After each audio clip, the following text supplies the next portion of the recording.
गलत रास्ते से भी पलटने का सही वक्त होता है। इस वक्त को नजरअंदाज करो तो अंजाम बड़ा सख्त होता है।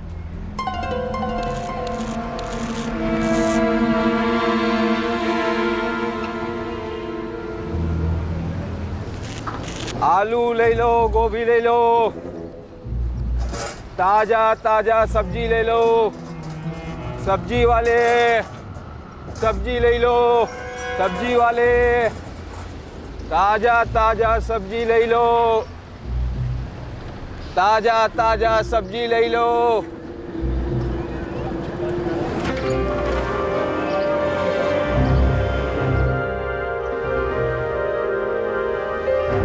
ताजा ताजा सब्जी ले लो।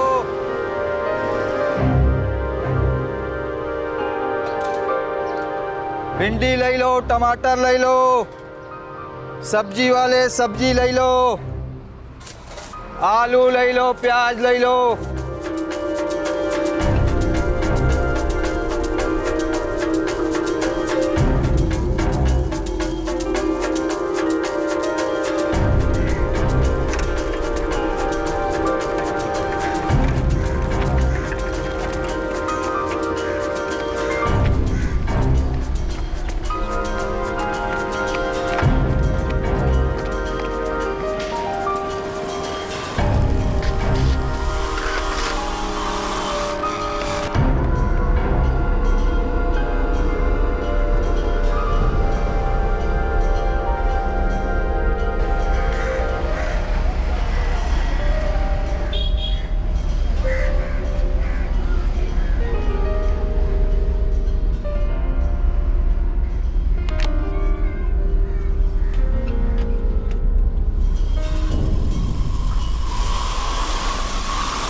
नहीं अजय, उस फ़ोन से कुछ हाथ नहीं लगा। नादिरापुर के एक पीसीओ से बमोनी के एक पीसीओ को किया गया था वो कॉल। बमोनी पुलिस स्टेशन को अलर्ट कर दिया गया है दिनेश के बारे में। सर, दिनेश की पत्नी कजरी को उठा लें? नहीं, अभी नहीं। नल में से पानी की तरह झूठ निकलेगा उसके मुंह से। ये दिनेश आज नहीं तो कल, कल नहीं तो परसों, कभी ना कभी तो घर लौटेगा।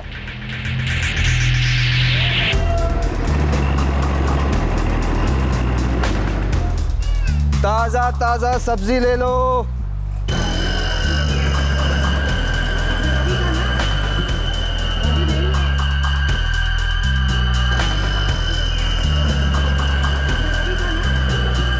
सब्जी वाले सब्जी ले लो,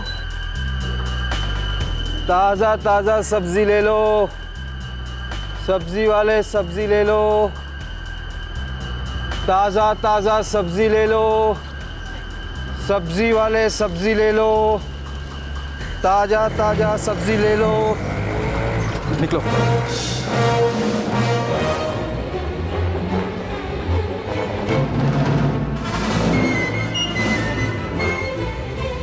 नगा भटा, वरना यही ठुकेगा।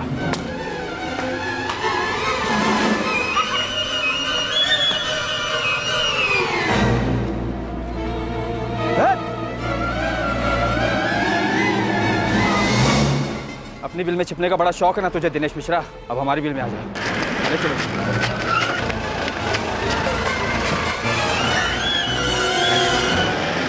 माफ़ कीजिएगा कजरी जी, अपने पति दिनेश के हर जुर्म में आप बराबर के हिस्सेदार रही हैं। गुनहगार और उसके जुर्म को छुपाने वाला भी गुनहगार होता है।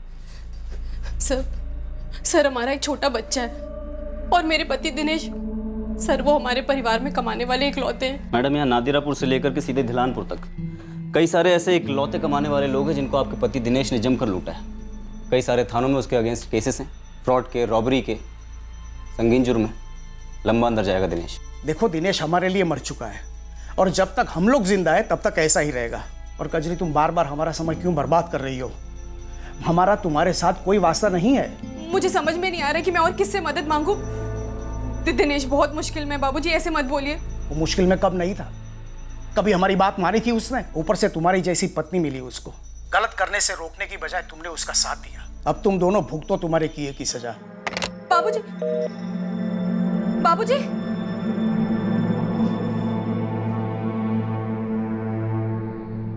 जहाँ जहाँ कांड किए पुलिस सब केसेस खोल रही है। वो रहने दो। ये बताओ, ये बादल सिंह क्या कह रहा है? वही जो पहले कह रहा था, केस वापस नहीं लेगा और उसे उसके पैसे भी वापस चाहिए।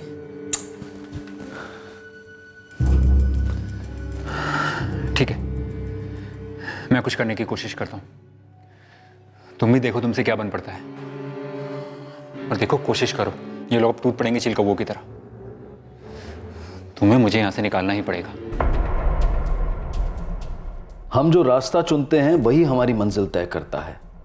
गलत रास्ते पर गलती का एहसास होने के बावजूद भी अगर हम ना रुकें, यू टर्न ना लें, तो बहुत जल्द वो रास्ता एक ही मंजिल की तरफ ले जाता है, और वो है एक अंधी गली, डेड एंड।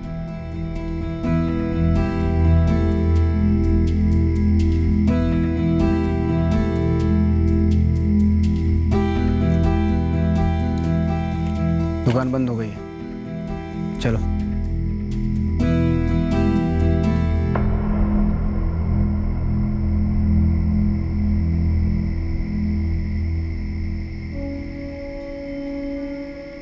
बेटा हलवा पूरी है। तो कंफर्म है ना अंदर सीसीटीवी नहीं है? अबे कुछ नहीं है, मैंने पता किया है सब, तो डर मत। कितना हाथ लगेगा? ये दुकान कुछ खास नहीं लग रही है। बेटा जितना हाथ लगेगा ना, मजे मारने के लिए बहुत है। कम से कम घर वालों के सामने भीख तो नहीं मांगना पड़ेगा। 2,500 किस लिए? ज़रूरत चाहिए बस। और वैसे भी 2,500 ही तो मांग रहा हूँ। 2,500 से होते तब भी पूछता किस लिए? पापा 26 का हो गया हूँ और आपको अभी भी हिसाब चाहिए। बेटा 26 की उम्र में लोग अपने माँ बाप को जेब खर्ची देते हैं। यहाँ दोपहर का खाना मेरी पेंशन से बनता है और रात का खाना तुम्हारी माँ की ट्यूशन से। और कीमती शौक पाल रखे हैं ना, तो उस कीमत को कमाना शुरू कर दो। LLB हो, प्रैक्टिस क्यों नहीं शुरू करते? अरे ट्राई तो कर रहा हूँ, अब क्या जान दे दूँ? केस कोई हलवा पूरी नहीं होता सामने से आके किसी ने परोस दी। बेटा कोई सीधे 10वीं सीढ़ी चढ़ सकता क्या? पहले पहली सीढ़ी चढ़ो, समझे? पहला केस ही पहली सीढ़ी होती है पापा। अपने विश्वनाथ जी बहुत बड़े क्रिमिनल लॉयर हैं, मैंने उनसे बात कर रखी है। उनके साथ कोई काम वाम सीखो, हाँ? वही दिला देंगे तुम्हें तुम्हारा पहला केस। पापा आपकी इस रियलिटी को ना मैं अपने आर्ग्यूमेंट से 2 सेकंड में खारिज कर सकता हूँ, लेकिन मैं ऐसा करूँगा नहीं। फिलहाल केस ये है कि मैंने आपसे पैसे मांगे जो कि आप नहीं दे सकते, कोई बात नहीं। Case closed. जल्दी बोलो भाई लोग, सामने दुकान है, दुकान में ताला है और ताला तोड़ने का औजार हमारे पास है।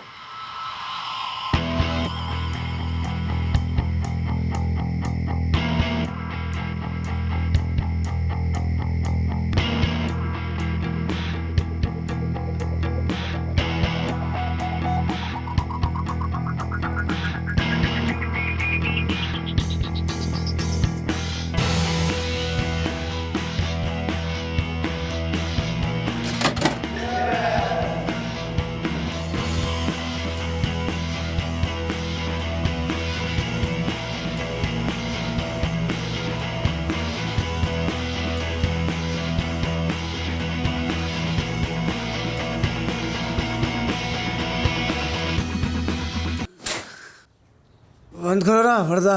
उठो संतोष, संतोष उठो। हाँ बाबा। उठो। क्या है पापा, सुनो दो ना। तूने श्री साईं ज्वेलर्स की दुकान लूटी? क्या बोल रहे हो पापा सवेरे सवेरे आप? मैं नहीं बोल रहा हूँ, बाहर दरवाजे पर खड़ी पुलिस बोल रही है। मैं एक स्कूल की वाइस प्रिंसिपल रह चुकी हूँ। संतोष के पापा रिटायर्ड गैजेटेड ऑफिसर है सेंट्रल गवर्नमेंट के। हमारा बेटा चोरी कैसे कर सकता है? वो खुद एक एडवोकेट है, LLB। Good morning officer. अपने दिन की शुरुआत एक गलतफहमी से करने जा रहे हैं। चोर को पकड़ने के बजाय एक वकील को धरने आ गए। चोर ने ही वकील का पता और उसकी असलियत दोनों बताई हमें। तेरे दोनों साथी अर्जुन और नीरज इस वक्त हमारे लॉकअप में उल्टे लटक रहे हैं। और हाँ, 15 को तुम लोगों ने कौन कौन से औजार इस्तेमाल किए, ज्वेलरी को कहां कहां बेचा, सब कुछ बता दिया उन लोगों ने। लॉयर साहब, open and shut case I है।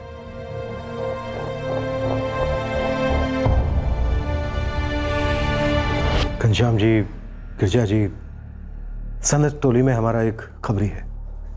वो हमें उस जोहरी के पास लेकर गया जिसकी दुकान पर जेवर बेचे गए थे। दुकान में लगे CCTV में जेवर बेचने वाले 3 लोग साफ साफ दिखाई दिए। उनमें से एक आपका बेटा संतोष और बाकी के दो उसके दोस्त नीरज और अर्जुन थे। बाकी के जेवर हमने नीरज के घर से बरामद कर लिए। मैं आपकी बात पर यकीन करता हूं सर, बस एक टाइम, सिर्फ एक टाइम आप मेरी बात पर यकीन कीजिए। देखिए, इससे पहले हमारे बेटे ने ऐसी कोई हरकत नहीं की है। सर, हाथ जोड़कर रिक्वेस्ट करते हैं हम, बस इस बार माफ कर दीजिए, हम उसे सही रास्ते ले आएंगे। आप लोगों की भावनाओं को मैं अच्छी तरह से समझ सकता हूँ, लेकिन आई एम सॉरी, चार्जशीट जुर्म के हिसाब से बनेगी। हाँ, आप लोग कोर्ट में दलील दे सकते हैं, आपका बेटा पढ़ा लिखा है, अगर ये उसका पहला जुर्म है तो अब जज साहब के ऊपर है कि वो माफी देते हैं या सजा। घनश्याम जी, इस बार अगर वो छूट जाता है तो उसे समझाइएगा जरूर। 26 साल की उम्र कोई 16-17 साल की नाबालिग उम्र नहीं होती। अगर वो फिर से जुर्म के रास्ते पे चला तो रास्ता सीधे अंधी गली में खत्म होगा और जिंदगी डेड एंड पर। तेरी जमानत कराने के बाद मेरी विश्वनाथ जी से बात हुई थी। तुझ पर इतना बड़ा कलंक लगने के बावजूद वो तुझे अपना असिस्टेंट रखने के लिए राजी हैं। सीधे उनके पास जा, पैर छू और काम शुरू कर। देख बेटा, आगे कोई भी गलत कदम उठाने से पहले माँ बाप का सोच। हम मिडिल क्लास लोगों की सबसे बड़ी कमाई होती है हमारी इज्जत, उसे ऐसे मत उछाल। तू आज के आज विश्वनाथ जी के दफ्तर जाएगा। ठीक, अभी जाता हूँ विश्वनाथ जी के दफ्तर। ये गिरिजा,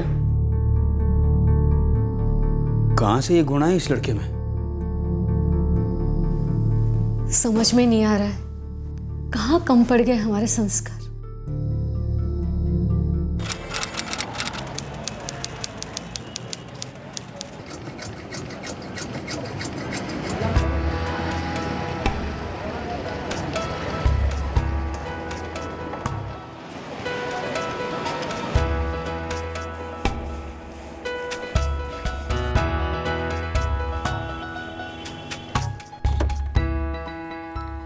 मैं कम इन सर?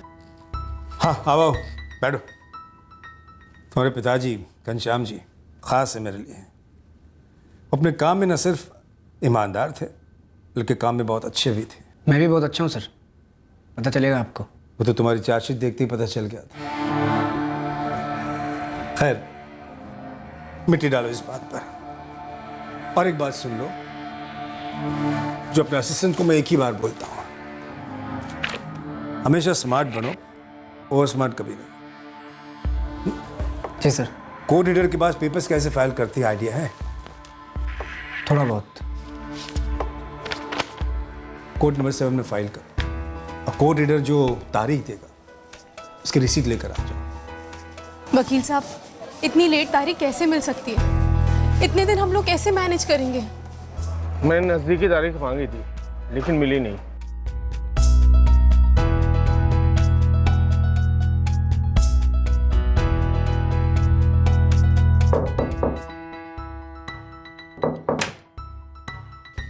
अरे वकील साहब आ गए। यार, अब से हमारा कोई भी कोर्ट कचहरी का लफड़ा हो तो तू संभाल लेगा ना? नहीं, हम में से किसी एक को ना पुलिस में होना चाहिए था, तब तो कोर्ट तक बात पहुंचती ही नहीं। क्यों वकील साहब? अबे काय का वकील साहब, विश्वनाथ जी ने चपरासी बना रखा है मुझे। मैं तो बस फाइलें जेरोक्स कराता हूँ और इधर उधर पहुँचाता हूँ। भाई इतना स्लो मोशन आदमी है ना ये। अला मेरे हाथ में केस है तो 2 दिन में निपटा दूँ। जब तेरा केस आएगा ना तब कर लेना। पहले वो जो पुराना हिसाब है ना वो चुकता कर दे। वो पिछली बार के दारू और के पैसे दे दे 1000 रुपए। मेरी फीस समझ के भूल जा। किसी केस में अंदर जाएगा ना तो कोर्ट जमानत लेने मैं ही आऊँगा तेरा। अबे नीरज, हाँ बोल। और पीने का मन कर रहा है यार। यार अभी तक ढंग से चढ़ी भी नहीं है। हाँ। ये मोमबत्ती सकल जाकर एक एक और मारते हैं क्या? हाँ यार, सिगरेट भी खत्म हो गई है।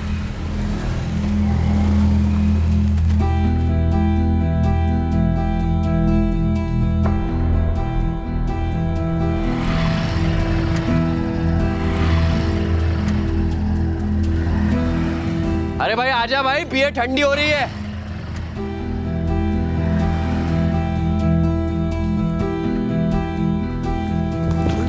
फूटेगा कि नहीं? नहीं होने वाला है, नहीं होने वाला है। अरे मेरा भाई मेरे को मारने तो दे यार, एक सेकंड। ये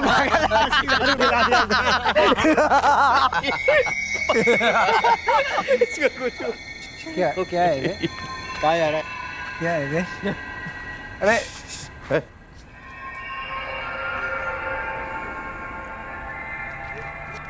हाउ आर यू मैडम? अरे अरे हमने कहा हाउ आर यू। देखो मेरा रास्ता छोड़। अरे हम इतना इज्जत से आपसे बात कर रहे हैं, आप बिना मतलब क्या कर रही है? अरे हम तो इंग्लिश में पूछ रहे हैं आपको। एक रास्ता क्यों छोड़े? एक काम करते हैं, आपको ही छोड़ दें, लिफ्ट दे देते हैं। आइए। नहीं मुझे लिफ्ट की जरूरत नहीं है, मैं अरे ज्यादा बन मत। ये स्टाइल, ये चकाचक कपड़े तो हम जैसे जवान मर्दों को गर्म करने के लिए पहनती है ना। चलना, राइट पे चलते हैं, थोड़ा ठंडा होगा। प्लीज मुझे जाने दो। मैं अरे रुकना, कहाँ भागती है? अरे ऐसा वैसा लड़का नहीं हो, BLLB हूँ, BLLB advocate Santosh Mahato, criminal lawyer, Bamauni district court. Come on baby. अपनी औकात दिखा के चली गई, तुमसे ही उम्मीद ना थी भैया।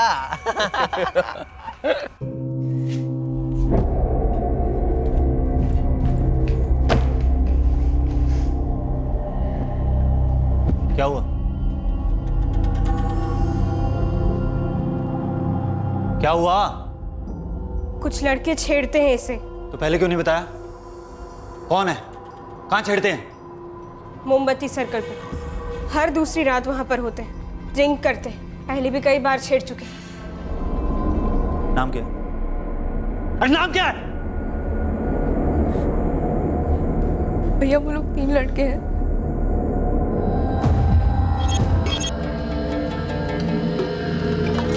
भैया ये क्या कर रहे हैं आप? पागल हो गए हैं क्या? अरे हम पुलिस में कंप्लेन करते हैं ना, पुलिस केस हो जाएगा। हाथ छोड़ो। कल मारेगा मेरा भाई, मारेगा ये। चल भाई यार, बहुत देर हो गई अभी निकलते हैं। Good night. Good night, good night, bye. Good night. Game खत्म नहीं हुआ है? आऊंगा मैं। Good night. Good night, good night, चल गुड नाइट। अबे चाबी कहाँ है मेरी? ओए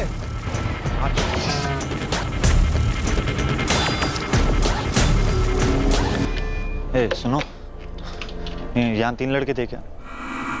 हाँ थे, चले गए वो लोग। क्यों? जानते हो तुम? हाँ जानता हूँ। काम क्या है? उनमें से कोई एक संतोष महतो करके एडवोकेट है, मिलना था उससे। मैं हूँ एडवोकेट संतोष महतो। क्यों, कोई केस से लड़ना है क्या? जब मेरी बहन ऑफिस से आती है ना, तो तू और तेरे वो दोनों दोस्त मिलके उसको छेड़ते हैं। देखो कोई मिसअंडरस्टैंडिंग हुई है, हम लोग ने किसी को नहीं।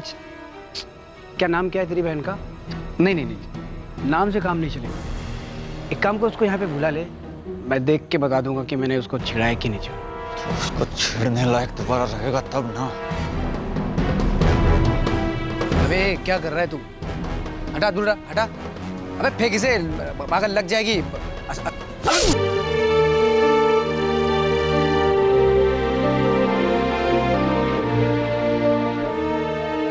लेकिन मैडम हम क्यों मारेंगे अपने दोस्त को?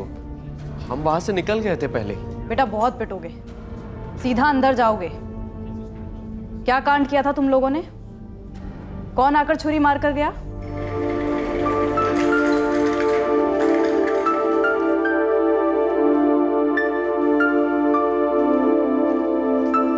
नहीं मैडम, वो हम तीनों पी रहे थे मोमबत्ती सर्कल पे, तब वहां से एक लड़की गुजर रही थी, तो हमने उसे थोड़ा छेड़ दिया। नहीं और कुछ नहीं हुआ, वो वहां से चली गई बाद में। उसी एरिया की थी वो, शायद लौटी होगी अपने बाप भाई के साथ। तब तक मैं और नीरज वहां से निकल चुके थे। हाँ, संतोष वहीं पे था। कौन थी वो लड़की? जिस आदमी का गला काटा है आपके पति ने, वो बहुत क्रिटिकल है। मैंने उन्हें पहले ही कहा था कि पुलिस के पास चलते, ये मामला अपने हाथ में ना ले, पर उन्होंने मेरी एक नहीं सुनी। वो लोग हर बार मुझे छेड़ते थे, लेकिन मैंने कभी भैया को नहीं बताया। लेकिन कल रात उन लोगों ने लिमिट क्रॉस कर दी। फोन बंद करके बैठे हैं तुम्हारे किशोर भैया। उनसे कहो सरेंडर कर दें, वरना अगर हमें मेहनत करनी पड़ी तो तकलीफ उन्हें ज़्यादा होगी। सर, ये वही संतोष मेहतो है जिसने ज्वेलरी की दुकान लूटी थी।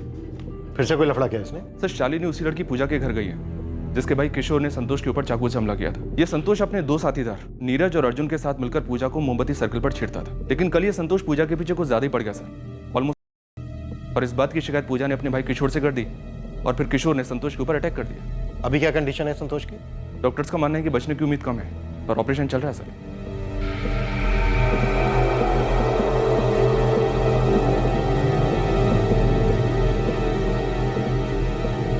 बहुत ही मुश्किल से हमने पेशेंट को मौत के मुंह से बाहर निकाला।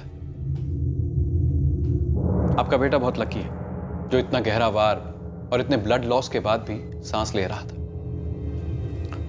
Excuse me.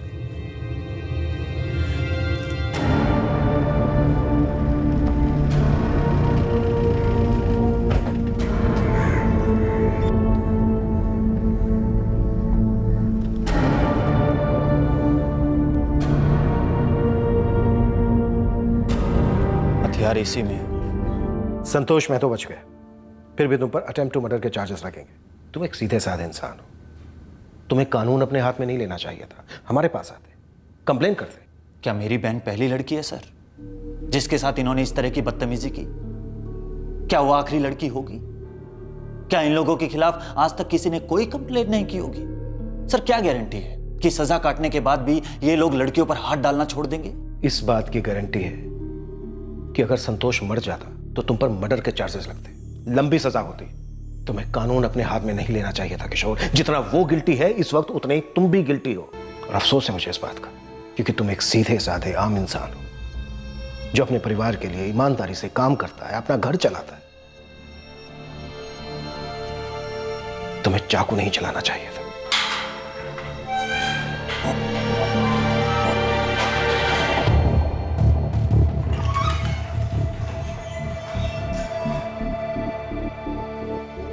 घनश्याम जी, गिरजा जी, देखिए, तकदीर हमेशा दो बार दस्तक नहीं देती, लेकिन आपके बेटे की तकदीर ने दूसरी बार भी दस्तक दी। एक बार चोरी के जुर्म में दयालु जज ने उसे बचा लिया, दूसरी बार लड़की के छेड़ने पर लड़की के भाई ने गला काटा, डॉक्टर्स ने उसे बचा लिया। शायद तकदीर तीसरी बार दस्तक नहीं देगी अगर उसने अपना रास्ता नहीं बदला तो। आपके बेटे संतोष की हरकतों की वजह से एक आम आदमी कानून को अपने हाथ में लेने के लिए मजबूर हो गया। समझ में नहीं आ रहा सर, खोट कहाँ है? हमारी परवरिश में या हमारे खून में? ये तालीम हमने तो नहीं दी साहब। इस वक्त आप लोगों का बेटा एक अंधी गली में घुस चुका है, और अगर अब भी उसने अपना रास्ता नहीं बदला तो इस अंधी गली के अंधेरे से उम्मीद की रोशनी का आना लगभग नामुमकिन है। ये मैं नहीं, मेरा कई सालों का तजुर्बा कह रहा है।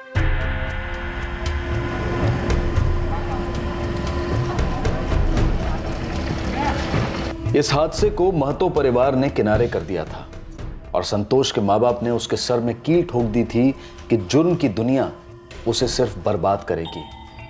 उस वक्त ऐसा लग रहा था कि उनकी जिद संतोष पर असर करने लगी थी। संतोष सीनियर क्रिमिनल लॉयर विश्वनाथ प्रसाद को फिर से असिस्ट करने लगा। ऐसा लगने लगा कि आखिरकार संतोष जुर्म की अंधी गली में से सफलतापूर्वक निकल चुका था। पर क्या ऐसा था? और कितनी एप्लीकेशंस डालनी होंगी अनवर जी? खजी बहन, काफ़ी लंबी लिस्ट है जुर्म की आपके पति दिनेश की। बहुत सारे थानों में कंप्लेंट दर्ज है।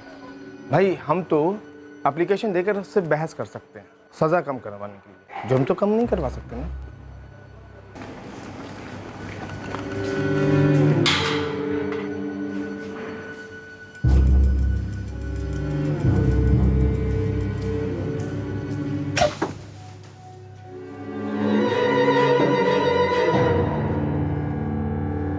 दो केसेस में बेल हो चुकी है, लेकिन बाकी थाने की पुलिस चोरी और फ्रॉड के केस में पूछताछ के लिए कस्टडी मांग रही है। सारे केस एक साथ नहीं हो सकते क्या? मैं नहीं जानती दिनेश, मैं अपनी तरफ से पूरी कोशिश कर रही हूँ और वकील साहब कह रहे थे कि हम दोनों को तैयार रहना चाहिए। इस चीज़ के लिए? वो कह रहे थे कि हम सज़ा कम करवाने की मांग कर सकते हैं, पर सज़ा होगी ज़रूर। पूरी दुनिया में एक नहीं मिला था इस बादल सिंह को तो मन करता है खत्म कर दूं। सारे मसले की जड़ वही है। अच्छा ये बता, विशाल कैसा है? ठीक है। अच्छा सुनो, पैसे की थोड़ी तकलीफ है। ये कोर्ट कचहरी के चक्कर में सारे पैसे खत्म हो। मैं कुछ बंदोबस्त करता हूँ।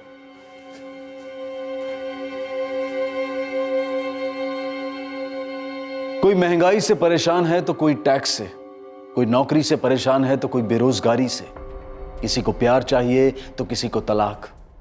हर किसी को कुछ ना कुछ चाहिए जो उसे नहीं मिल रहा है। इन सारी परेशानियों के साथ आम इंसान हर रात सोता है, पर जागता है उम्मीद के साथ कि मेहनत करता रहूंगा, कोशिश करता रहूंगा, कोई ना कोई रास्ता जरूर निकलेगा। लेकिन जुर्म के रास्ते पर उम्मीद का अकाल है। मुजरिम अपनी ही करनी से अपने आप को नाउमीदी के रास्ते पर धकेल देता है। उसकी जिंदगी में कभी कोई चौराहा नहीं आता, उसके सामने कोई विकल्प नहीं होता। सामने अंधी गली होती है, डेड एंड होता है, और पीछे कानून।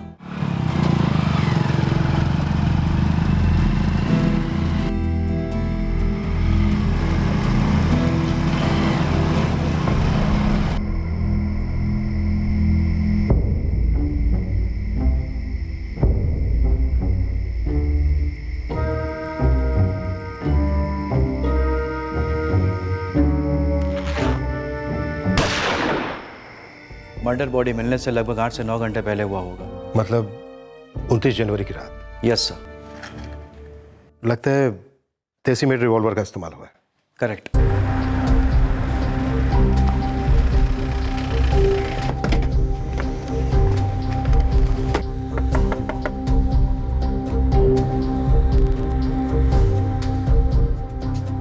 अब क्या किया हमारे बेटे ने? वो तो पता करने में टाइम लगेगा सर, पर आपके लिए एक बुरी खबर है। मुझे याद है सर,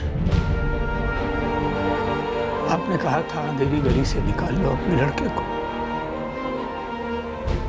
देखिए अंधेरा ही निकल गया उसे। आप बता सकते हैं वो नादिरापुर क्यों जा रहा था? कहाँ जाता था, कहाँ से आता था, कब, क्यों, कैसे, कुछ नहीं बताता था हमें। उसकी माँ आंसू बहा रही है उसके लिए। कोई नई बात नहीं है, हम तो रोज आंसू बहाते थे उसके लिए। अब ये आंसू तो तभी रुकेंगे जब हमारी सांसें रुकेंगी। संतोष घर से कब निकला था? कल सुबह। किस काम से? लॉयर विश्वनाथ जी को असिस्ट करता था। जा रहा होगा उनके ऑफिस या फिर कोर्ट जा रहा होगा।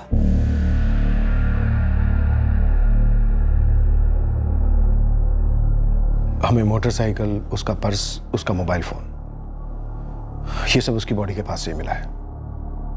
हम पता लगाने की कोशिश कर रहे हैं कि वो किससे मिलने जा रहा था। बात कर लीजिए एक बार विश्वनाथ जी से। सच कह रहे हैं मैडम, एक अरसे से संतोष को नहीं मिला। और कल रात तो हम उसके साथ थे ही नहीं मैडम।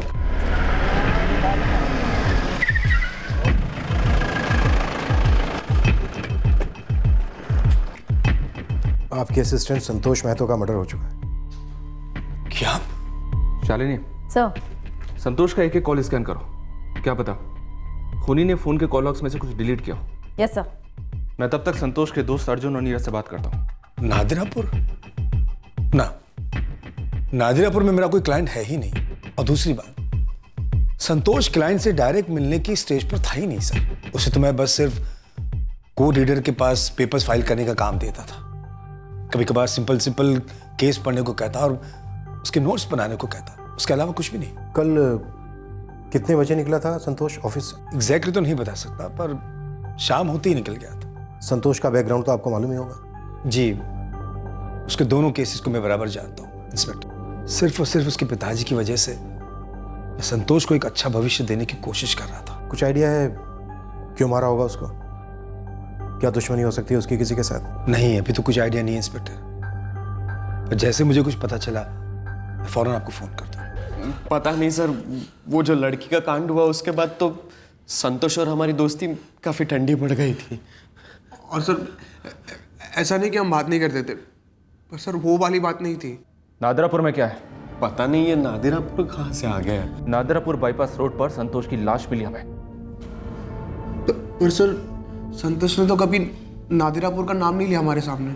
सर, हमारे सबसे खास खबरियों को नादरापुर में छोड़ दिया मैंने। अगर संतोष मेहतो का वहाँ कोई कनेक्शन है तो वो जरूर ढूंढ निकालेंगे। नादरापुर पुलिस को भी इन्फॉर्म कर दिया है। कॉल रिकॉर्ड्स शालिनी स्कैन कर रही है इस वक्त। मोबाइल लाश के पास ही मिला था? जी हाँ सर, बाइक और बटुआ भी। सर, ये केस चोरी का नहीं हो सकता, ये कुछ और ही है। ये जो भी कुछ और है बड़ा अजीब है। सर, संतोष महतो के कॉल रिकॉर्ड्स में कुछ भी अजीब नजर नहीं आ रहा है।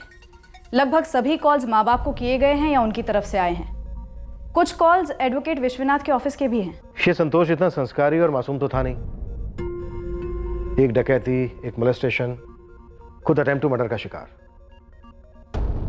इसके पास जरूर कोई दूसरा नंबर होगा जिससे अपनी क्रिमिनल एक्टिविटीज ऑपरेट करता होगा। और हो सकता है सर ये दूसरा नंबर क्राइम सीन से किसी ने गायब कर दिया हो। सर, मैंने पूरी कोशिश की ये पता लगाने की कि कोई दूसरा नंबर ऑपरेशनल था या नहीं। नहीं सर, उसका एक ही नंबर था, 444556664। सर जी, शायद वो फिर से 2 नंबर की दुनिया में चला गया था या हमसे छुपा रहा था तो बोल नहीं सकते। उसके पास दूसरा नंबर भी हो सकता था। मैं शायद अपने बेटे के बारे में कुछ भी नहीं जानता था। मैं संतोष के दूसरे फोन के बारे में पूछ रही थी। मैं नहीं जानता उसके पास दूसरा फोन था भी या नहीं। गिरजा जी को पता होगा। उसका तो रो रो के बुरा हाल है। क्यों रो रही है वो? संतोष के लिए। उसे कुछ पड़ी थी हमारे बारे में, फिर उसके खोने का क्या गम? उसे तो बहुत पहले खो चुके थे हम।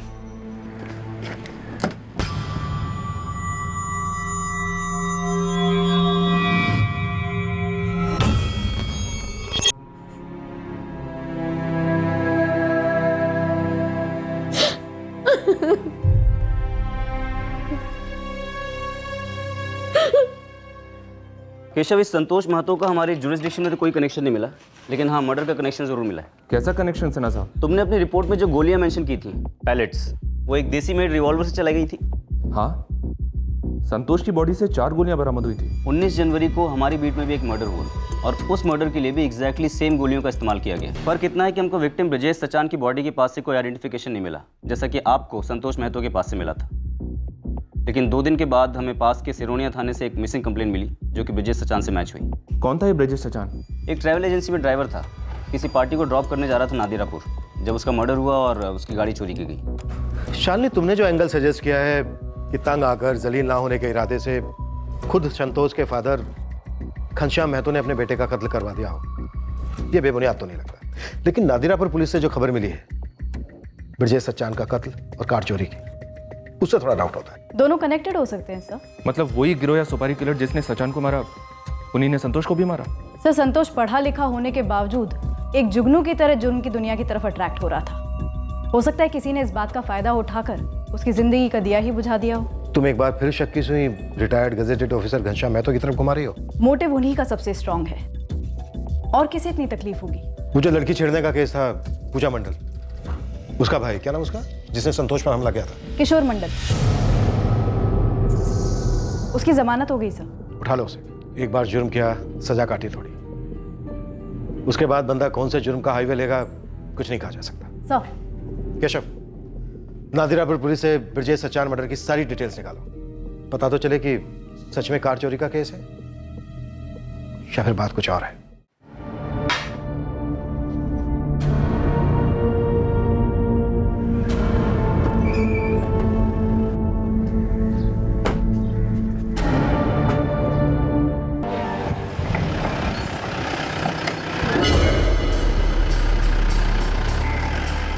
जनवरी को ट्रैवल एजेंसी का मालिक हेमंत झा यहाँ पर आया और इस गाड़ी की चोरी की कंप्लेन की। ब्रजेश सचान नाम है ड्राइवर का। सफेद कलर की एमयूवी लेकर गया था, पार्टी को नादिरापुर ड्रॉप करने। सुबह लौटना था और अब शाम होने को आई और फोन भी स्विच ऑफ आ रहा है। ठीक है, अपने ड्राइवर ब्रजेश का फोटो, गाड़ी का फोटो और बाकी डिटेल्स दे दीजिए, हम उसे तुरंत फ्लैश कर देते हैं। वैसे ये ब्रजेश नादिरापुर में कौन सी पार्टी को ड्रॉप करने गया था? लालूदास नाम बताया था, कल सुबह ही आया था हमारी दुकान पर।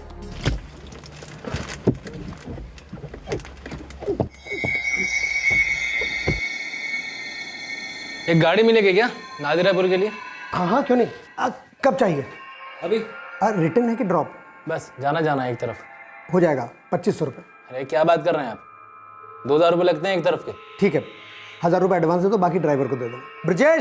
ब्रजेश नादरापुर निकलना है अभी, ड्रॉप है, मीटर रीडिंग देख लेना। ठीक है सर। आप अपना नाम और नंबर बताइए। लालू दास। Phone number? बार बार लालू दास का फ़ोन ट्राई कर रहे हैं, पर उसका फ़ोन अभी भी स्विच ऑफ आ रहा है। 2 दिन तक हमने ब्रिजेश और लालू को ट्रेस किया। लालू की सारी डिटेल्स फर्जी नहीं। लालू का कोई फोटो हाथ लगा आपके? नहीं। मुझे ब्रजेश और लालू इन दोनों के नंबर चाहिए। किस हद तक ले गया अपने गुस्से को किशोर? सर वो छुरा जोश में चला था, लेकिन उसके बाद आपने जो समझाया उस सब के बाद मैं समझ गया कि जिस रास्ते पर मैं निकल पड़ा हूं वो क्रिमिनल रास्ता बिल्कुल गलत है, तबाही मचाता है। तो सर मेरा सीधा सा जवाब है कि मैंने संतोष का मर्डर नहीं किया, ना ही करवाया। मैंने भी अखबार में ही पढ़ा था सर कि संतोष का मर्डर हो गया है। सर ना मैं इस हद तक जाऊंगा और ना ही मैं किसी को जानता हूं कि कोई मेरे लिए पैसा लेकर ये काम करेगा।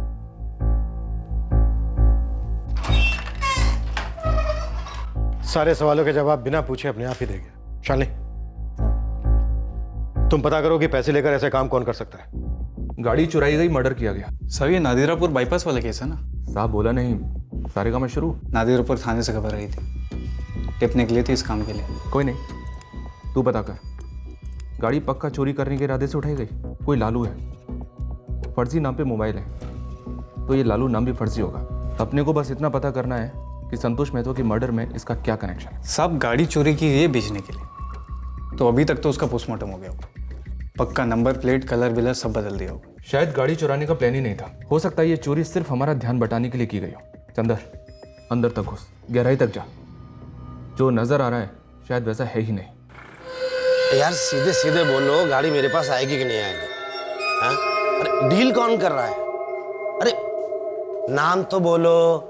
कैलाश जी, ब्यूटी पार्लर में आपकी दुल्हन सज रही है। देखिए काम यहाँ बड़े तरीके और सलीके से होता है। ये कुछ तकरीबन कितने दिन जाएंगे? तकरीबन 2 दिन लगेंगे। और लेकिन दावे के साथ कहता हूँ, डोली जब आपके दरवाजे पे आएगी ना, वो छुट जाएंगे। अच्छा, जब भी रेडी हो ले आना। मुझे लगा मामला गड़बड़ हो गया है। अरे क्या सर जी, सवाल ही पैदा नहीं होता। लड़के वाले हैं, अब जबान दी है तो निभाएंगे। परसों तक मुझे गाड़ी चाहिए। हाँ ठीक है, परसों तक गाड़ी देनी है पार्टी को। सारा काम तो हो ही गया है, चेसिस नंबर बदल देते हैं।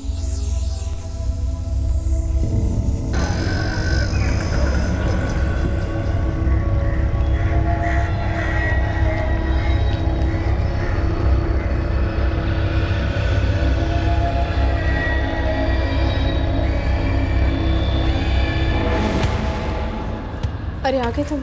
चलो अच्छा हुआ, विशाल को स्कूल छोड़ दो, मुझे जेल जाना है। हाँ ठीक है, चलो विशाल आपको स्कूल छोड़ देते हैं।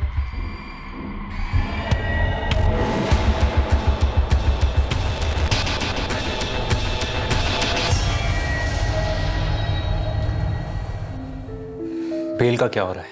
कोशिश चल रही है। भुवन क्या कर रहा है? उसको मैंने बोला था बाहर निकलते तेरे साथ। लगा हुआ है।